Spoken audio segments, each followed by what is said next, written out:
Hello everyone and welcome to the FTC Lancer Cup. This is a series that's taking place on Wednesdays currently. If you want to join, link is in the description on Forza Motorsport. But we're here, this is round 3. I had a free Wednesday this week, so I decided I would take part. This build, very more grip oriented, very low power, very beginner friendly for those wanting to join. But I decided I'd take part in this week at Maple Valley. We've got some good races coming up, but we're starting off here. This is our qualifying lap. It's going into this week, obviously I'm not doing the full season, I'm usually busy, so I had no practice going into this round. I had a 5-minute tune I put together based on guessing on what would work. So a lot of learning to happen, to take place and occur over this quali session. As you can see in the top right, we had 4 laps. Well, one of them was a night lap, so 3 hot laps. We're currently on the second of those 2 laps. I wouldn't improve on the final lap. We've got 2 races coming up as well, the second of which is a reverse grid from the finishing positions of the first race.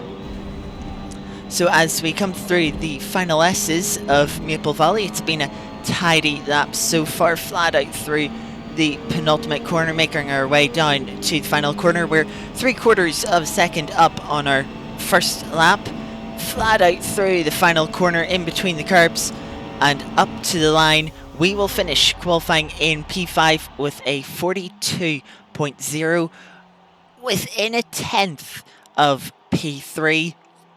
As you can see, we have 5 cars separated by less than 3 times. Very close quality session. So as we go to the race, it would be a wet race for the first race. Starting from P5 on the inside of the 3rd row. It'd be an alright start with the rolling start. I take a little bit cautiously going into the start. Can see one of the cars on the outside in the Subaru livery running a little bit wide, losing a couple of positions. Not quite close enough to take advantage of that. As we come into the second corner, just seeing if we can maybe find a gap, bit of contact. 1 car off in the gravel on the outside, so we'll manage to pick up a couple of positions up to P3. But we have a car on our outside challenging us. It'll be side by side as we head up to the bridge, making sure we leave them enough space on the outside.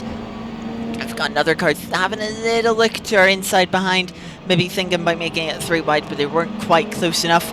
So we're still side by side through the left-hander, sort of into this arena section, you could call it, around Maple Valley, trying to hold the car up round the long way around the outside, and we just get in front. They're having a little look at a cutback. Do they have enough of an exit? Not quite. We managed to hold off in 3rd place for now as we head up through the final sector of the lap into this long right-hander. Getting a little bit of understeer, having to lift off, but not as much understeer as the car in front. They run wide, have to get on the brakes, loses them a lot of momentum. We get a little look to the inside. Ultimately, we end up compromising their position into these S's. You can see they're on a tight line, just struggling to get the car around, end up losing momentum. We take a little lift through the penultimate corner here, but we're closing up as we head towards the final corner. Through final corner, once again a little bit wide for the car in front, onto the grass, and they just start sliding wide, heading out, clatter the outside wall and get fired back across the track to the inside wall. That allows us to run away with 2nd place now, so we can jump forward a lap. And this fast left-hander, not having any practice, I sort of came up, not too sure how I needed to approach the corner, to be honest. Went in a little bit deep, gone to the grass, but managed to recover without losing positions to begin with, but losing a lot of momentum, and it's punishing all the way up the hill towards the bridge. Here we go to the inside and trying to defend. We have 1 car go past us, so it's off in the gravel on the opening lap, and we have another car trying to go around the outside. We dive it back up the inside of the red car, get squeezed onto the apex as we're a bit early on the brakes, and that allows another car to come around the outside of both of us, so we're 3 wide into the left-hander. Just trying to get our bit of speed. We get in front initially, but we get cut back on the inside. Another car trying to go around our outside. We have to leave them a little bit of space as their nose is just alongside and up into this left-hander. We hold it tight, but you hold it around the outside, get to the inside for this long right-hander. We're going to see if we can hold it the long way around, keep them tight to the inside, but it doesn't look like we're going to be able to hold it. And we have to slot back in line, though it does mean once again that car in front compromised their line through these S's. As you can see, the car in front, the red car, taking a trip through the grass. We get a bit of a slide through the penultimate corner here, which ruins our momentum. The car in front, though, gets a bit of a bigger slide on the exit, compromises their run into the final corner. You can see we carry a lot more speed down the start-finish straight down towards turn one. We have a look to the inside. Despite being squeezed, there's just enough room. We don't go for a move, but we force the car in front into a mistake, running wide, and we get back up into P3. But we're still under pressure. Joey trying to come back at us into turn 2, into this left-hander, just trying to attack it as much as we can. Of course, how much speed you can carry through there's, carrying more speed through there allows you to carry more speed up the hill. So getting a better exit is really important. As you can see, car behind in the slipstream just has a bit of a better one. We're trying to defend to the inside, just leaving them enough space on the outside. Into the left-hander.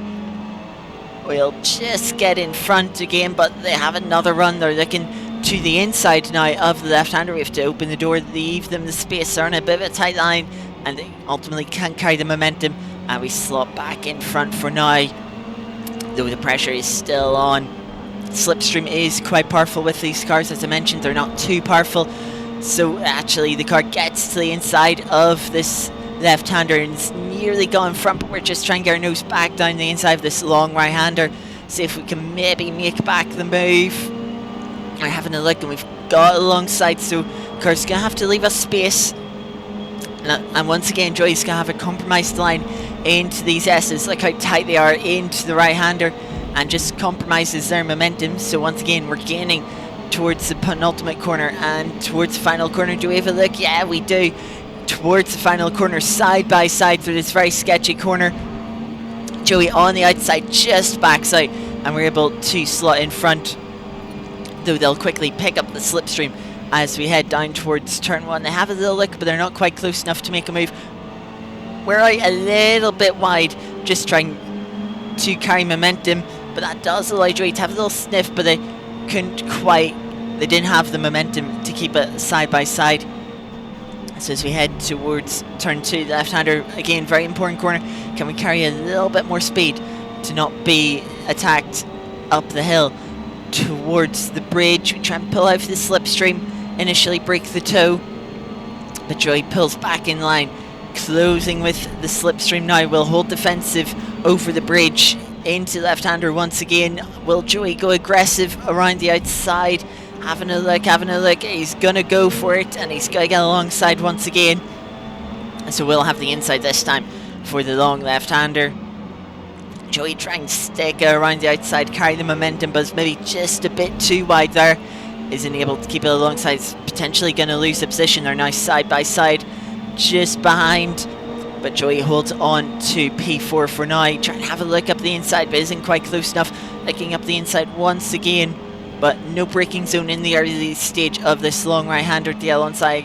Though as we scrub off a little bit of speed, he does find the gap. We squeeze him tight, trying to break his momentum into these S's, but this time it's going to be us that is, we're going to have the compromised line through the S's. Can we get a bit of a run? It looks like we were able to stay in front as the cars behind ended up battling each other, and even made a couple of mistakes that would eventually allow us to pull ahead. As you can see, we got our head down, we got a good, got into a rhythm, got used to the conditions, and yeah, we're able to pull out that gap to get P3 in the opening race. We had one DNF that race, so that would put us back into P6 for the second race. Reverse grade this race, on the inside still of third row. Leader deciding to switch sides for this race on the grid. As we head through turn 1 with the inside, try and pick up a couple of positions from people running wide. We might just get clear of Typhoon for third place into the all-important left-hander. We've seen a few mistakes already in the first race. We'll see any more as we now make our way up towards the bridge. An important thing to note from this race, as I mentioned, no practice going into this round. So qualifying was sort of our practice. And while we may be back in the dry conditions, changing from the first race, we are having to use the hard tyre for this race. So reference points have changed a bit. How much you can push has, you just can't push as much on the hard tyre. And from that, we've got the leader of the first race, or I should say the winner of the first race, now trying to have a look around our outside. That's gonna give them the inside for that little bit, that little right-hander, but it's gonna be the outside again for this left-hander. Flat out though, they'll keep it alongside. Now we have to go the long way around, not knowing just how much grip we have.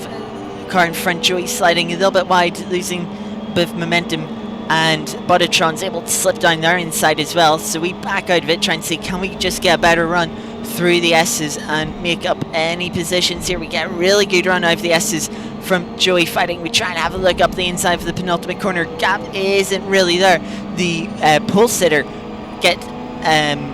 second place sitter on the grid getting a bit of a poor run again. Joey running out wide onto the grass, hits the outside wall, manages to hold their car to the middle of the track, and we're starting to come under a bit of pressure from the white Subaru livery Lancer behind, but we're able to just hold in front now.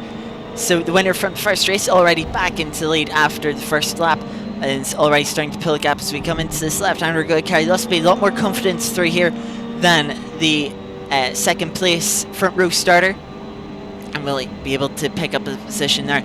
But the cars behind us, the white Subaru livery car, the red livery car as well, Sakura, both trying to follow us through, as they'll be hunting us down. We'll skip forward a few laps. The red car would make a mistake into the gravel once again and would fall back, but as we head into the darkness now, the white Subaru car is closing up, putting us under pressure, so we're going to try and defend second place here. The white car trying to go around the outside, isn't quite able to get alongside as we head to the left-hander. The white car having a bit of a look, putting themselves on a tighter line going into the corner. I will just run wide onto the grass and just into the gravel as well, really hurting their momentum. And as the recovery can see, a lot of time lost. They're going to lose a few positions here as they're rejoining. They'll drop back down to 5th, and that'll open up a 4-second lead for us.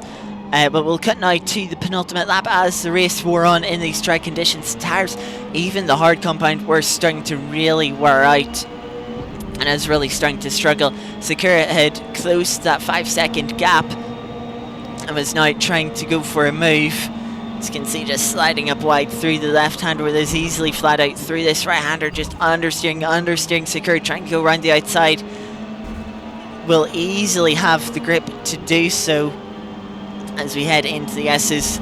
With how worn the tyres are, I just have nothing to fight with. I have to back out of it, and we'll have to try and hold on for third if the tyres aren't too dead.